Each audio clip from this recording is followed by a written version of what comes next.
Walking into a department store, you're often hit by a variety of smells coming from the perfume department. How do they make all these different scents? Well, one way they do that is by separating out chemical compounds and mixing them in different ways to get their own brand's specific formula. But in order to isolate the chemical compounds, one of the techniques that's frequently used is known as extraction. Extraction can be done in your organic chemistry lab using these two main pieces of glassware. The first of which is shown in blue, is known as the separatory funnel, or the SEP funnel for short.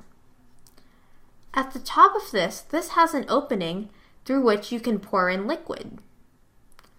At the bottom, you have a stopcock, currently shown in the closed position, which prevents liquid from flowing freely from the SEP funnel This and into the happens flask, after you shake the shown here separatory in funnel pink. and allow the mixture to settle. When you pour in a mixture of liquids, what you'll often notice is that you get two different layers, one on the bottom and one on top. This happens after you shake the separatory funnel and allow the mixture to settle down. Well, what does this mean? This means that these liquids or solvents have different densities, with the higher density being on the bottom and the lower density floating on top. Often, these will represent the organic phase and the aqueous phase.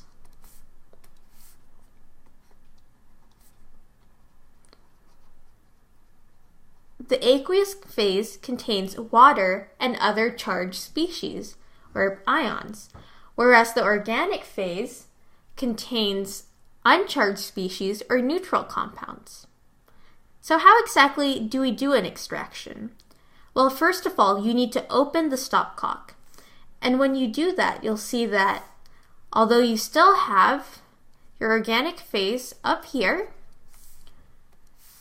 the aqueous phase is now able to flow down the SEP funnel and into the flask.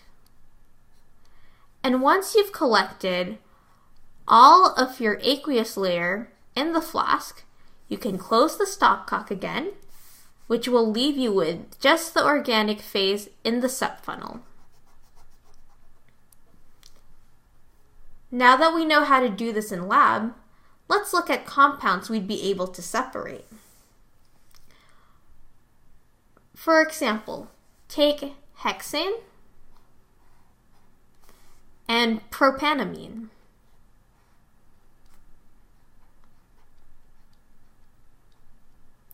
What do we know about these two compounds? Well, hexane is pretty neutral, and propanamine is basic because of its amino group. So in order to get one of these into the organic layer and one of them into the aqueous layer, we'd want to make sure that we can produce an ion and leave one other compound uncharged. To do that, we can add an acid.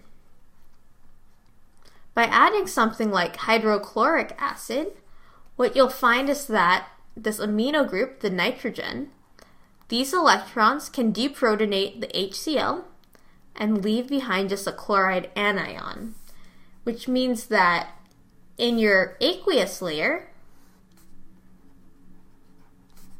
you would have a charged amino group. Whereas in your organic layer, you would just have hexane.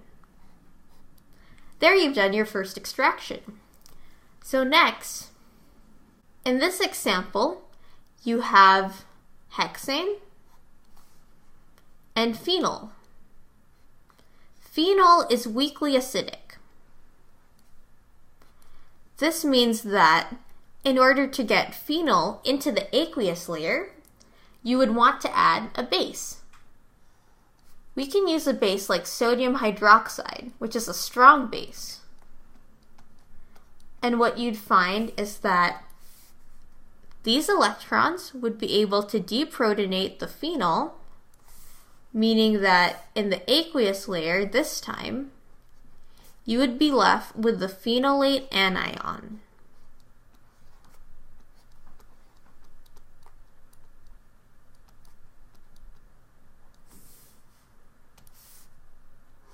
And in the organic phase, you would just have the hexane. Okay, let's do something a little bit more complicated. What if instead you had 3 compounds this time? Hexane, phenol,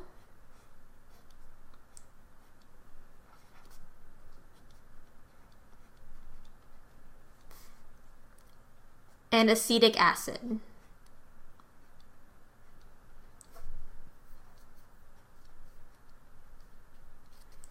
Well, in this case, if we took the approach we took previously, which was trying to add a base to get these acids into the aqueous layer, if we tried adding NaOH, we'd find that since this is a strong base, you would easily deprotonate not only the acetic acid, but even the phenol.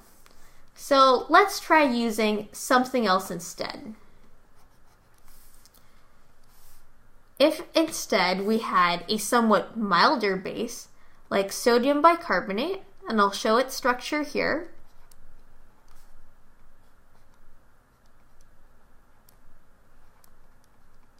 You have this anion.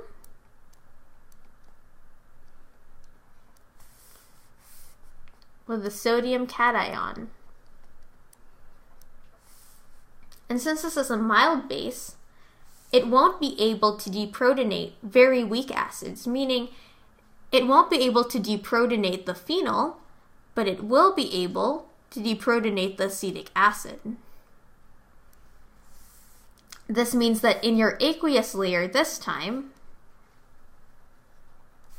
you would have the acetate anion.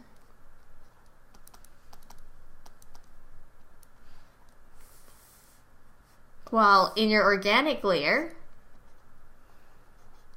you have hexane and you have phenol. How do we separate these last two?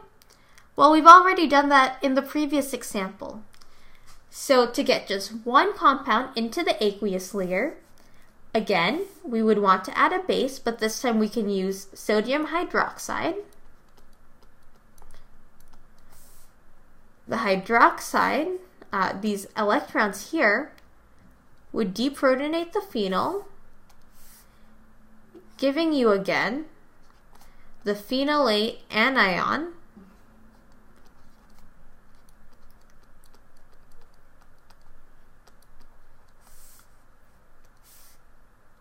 along with the hexane in your organic layer.